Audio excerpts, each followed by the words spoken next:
विवादों में रही सेबी की पहली महिला प्रमुख माधवी पुरी बूच का कार्यकाल 28 फरवरी को खत्म हो गया।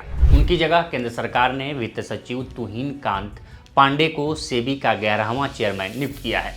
तुहिन कांत पांडे की नियुक्ति 3 साल के लिए हुई है। पांडे ऐसे समय में सेबी का पद संभालेंगे जब विदेशी संस्थागत निवेशकों की निकासी के बाद बाजार में मंदी का दबाव बना हुआ है।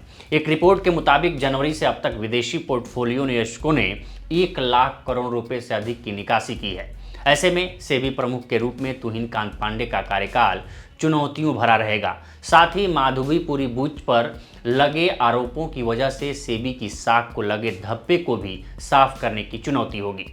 माधवी पुरी बूच बीते साल उस समय चर्चा में आई थी जब अमेरिकी रिसर्च कंपनी हिंडरबर्ग ने एक रिपोर्ट में दावा किया कि बूच ने उस विदेशी फंड में निवेश किया था जिसका इस्तेमाल अदानी ग्रुप ने किया था और इस वजह से सेबी अदानी के खिलाफ खातों की धोखाधड़ी और बाजार के हेर फेर के आरोपों की जांच से हाथ पीछे खींच रहा है।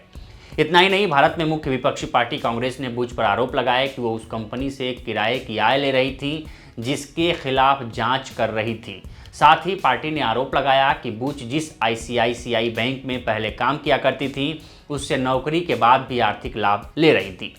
आईसीआईसीआई भारत का सबसे बड़ा निजी कर्जदाता है। कांग्रेस का आरोप था कि बैंक छोड़ने के बाद भी बूच ने एम्प्लॉय स्टॉक ओनरशिप प्लान्स के तहत बड़ी रकम हासिल की थी। हालांकि माधवी पुरी बूच ने इन सभी आरोपों को खारिज कर दिया था। माधवी पुरी बूच 2 मार्च 2022 से सेबी की चेयरपर्सन हैं, लेकिन अब उनकी जगह 1987 बैच के ओडिशा काडर के आईएएस अधिकारी तुहिन कांत पांडे ने ले ली है। फिलहाल वो वित्त मंत्रालय में सबसे वरिष्ठ अधिकारी थे जो राजस्व विभाग का कामकाज संभालते थे। Pandey department of investment and public asset management यानी कि DIPAM में सबसे लंबे समय तक सेवा देने वाले सचिव थे। DIPAM वित्त मंत्रालय का एक विभाग है जो सार्वजनिक क्षेत्र की कंपनियों और डिपार्टमेंट ऑफ पब्लिक इंटरप्राइजेज में सरकारी इक्विटी का प्रबंधन करता है। पांडे ने संजय मल्होत्रा के RBI गवर्नर नियुक्त हो जाने के बाद 9 जनवरी को राजस्व विभाग का जिम्मा संभाला था।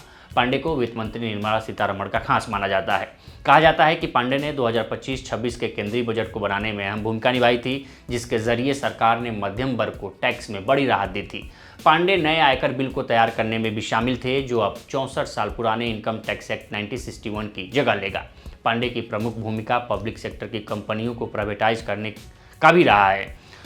8 अक्टूबर 2021 को सरकार ने टाटा समूह को एयर इंडिया की नीलामी के लिए लगी बोली का विजेता घोषित किया था। टाटा ग्रुप ने एयर इंडिया के लिए 18,000 करोड़ रुपए की बोली लगाई थी। इसमें पांडे की अहम भूमिका थी। 27 जनवरी 2022 को टाटा ग्रुप को एयर इंडिया का मालिकाना हक मिला था। पांडे ने IDBI बैंक के निजीकरण की योजना की भी देखरेख की थी। पांडे की भारतीय जीवन बीमा निगम यानी LIC के IPO की प्रक्रिया में भी बड़ी भूमिका रही। तुहिन कांत पांडे ने चंडीगढ़ में पंजाब यूनिवर्सिटी से अर्थशास्त्र में MA किया। इसके बाद उन्होंने यूनाइटेड किंगडम की यूनिवर्सिटी ऑफ बर्मिंघम में से MBA किया। उन्होंने ओडिशा सरकार और भारत सरकार में अलग अलग जिम्मेदारियां संभाली। अपने करियर के शुरुआती दौर में तुहिन कांत पांडे ने ओडिशा के स्वास्थ्य विभाग, कमर्शियल टैक्सेस, ट्रांसपोर्ट और फाइनेंस समेत कई प्रशासकीय विभागों में काम किया। उन्होंने ओडिशा स्टेट फाइनेंस कॉरपोरेशन के कार्यकारी निदेशक और ओडिशा लघु उद्योग कॉरपोरेशन के प्रबंध निदेशक भी रह चुके हैं। केंद्र में रहते हुए तुहिन कांत पांडे अब नीति आयोग बन चुके योजना आयोग के संयुक्त सचिव, कैबिनेट सचिव के संयुक्त सचिव और वाणिज्य मंत्रालय में डिप्टी सचिव के तौर पर अपनी सेवाएं दे चुके हैं।